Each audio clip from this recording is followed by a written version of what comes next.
Justin Morgan here, and I am fixing to study some chemistry. But first, I wanted to share a little bit with you guys on a topic that I have seen come up quite a bit, and people have asked me about, and that is this idea of dietetics. And I've seen in other people that I knew that followed a plant-based, whole foods, vegan diet. I've seen them be asked the same question when they were studying dietetics, like Tino Bananiak. And, I usually find myself defending dietetics more than anything. And I think that surprises some people. And I do not think that, in general, they share bad information with us at school at all.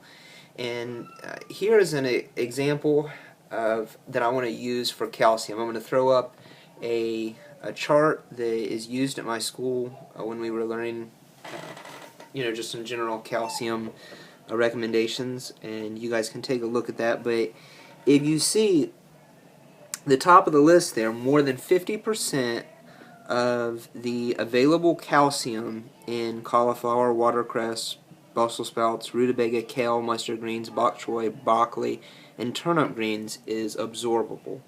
And I also want to point out that for this video that vegans, we do need calcium. I mean, I know that people are really into talking about, well, we don't drink milk, we don't eat some of these high protein foods, we don't eat acidic foods that are going to cause calcium leaching from our bones.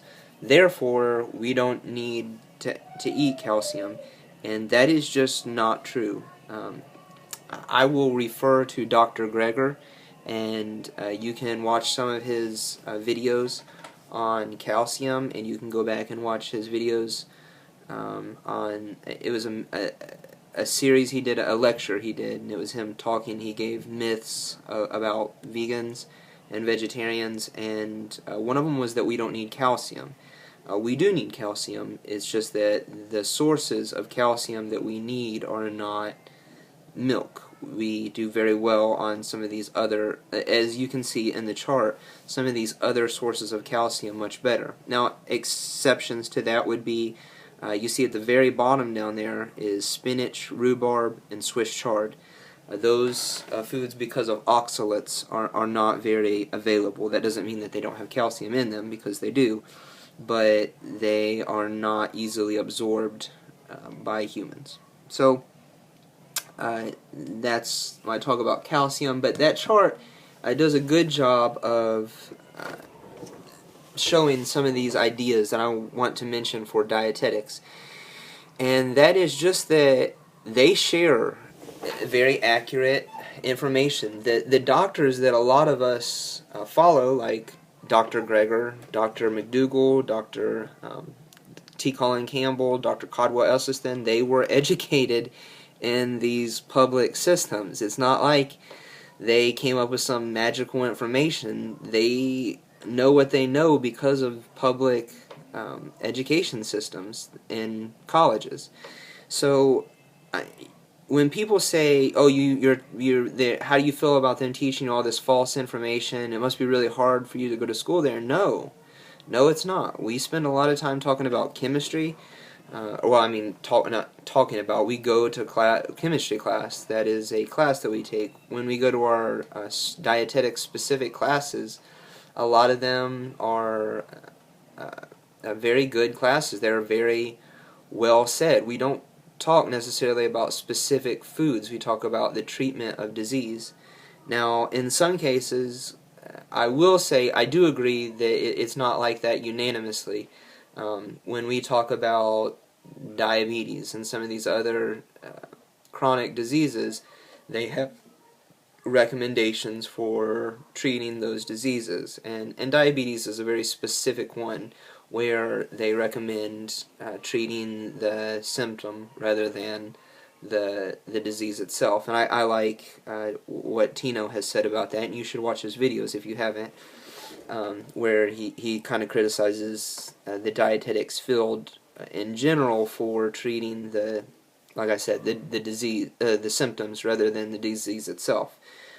For heart disease and other types of chronic diseases, the recommendations are a little more standard, where they kind of recommend more low-fat approaches, but that's not as kind of unified or as unanimous as the lower carbohydrate or lower sugar intake for diabetes would be. But I just want to kind of say in this video that I do not think poorly of the field of dietetics. I do not feel that my education is a poor one at all, or that it's inaccurate according to, or that it doesn't align with my beliefs as a vegan, and promoting veganism as a source of healing from chronic diseases. Which, I mean, those of you who have kind of come to know me know that my only reason for being vegan is not necessarily just a health one. I'm an ethical vegan, meaning that it was ethics that initially brought me to veganism, not necessarily nutrition. But my reasons for doing it are irrelevant. It doesn't matter why I came to do it. It only matters what it can do. So, just to kind of finish this video out, I want to leave off by saying that the dietetics field has gone a long way to support veganism, and to support the use of plant-based diets for healing.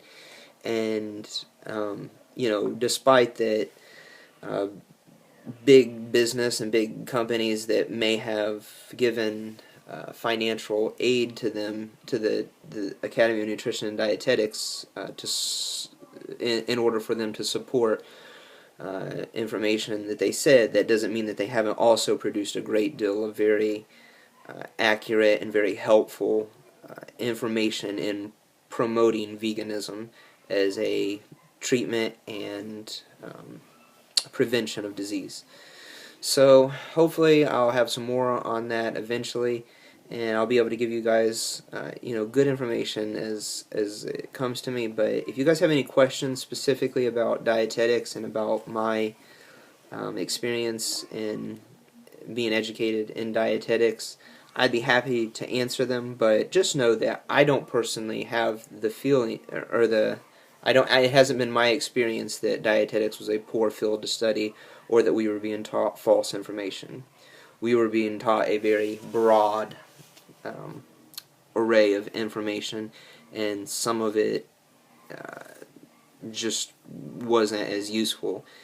And some of it isn't bent on curing disease, it's bent on treating the symptoms of disease. But we can't really be too hard of the dietetics field, because that is the source of medical treatment in the United States in a universal sense, in all forms of medicine. So you kind of take one with the other. So you guys have a good one, and hopefully that has been informative. I'll talk to you guys again real soon.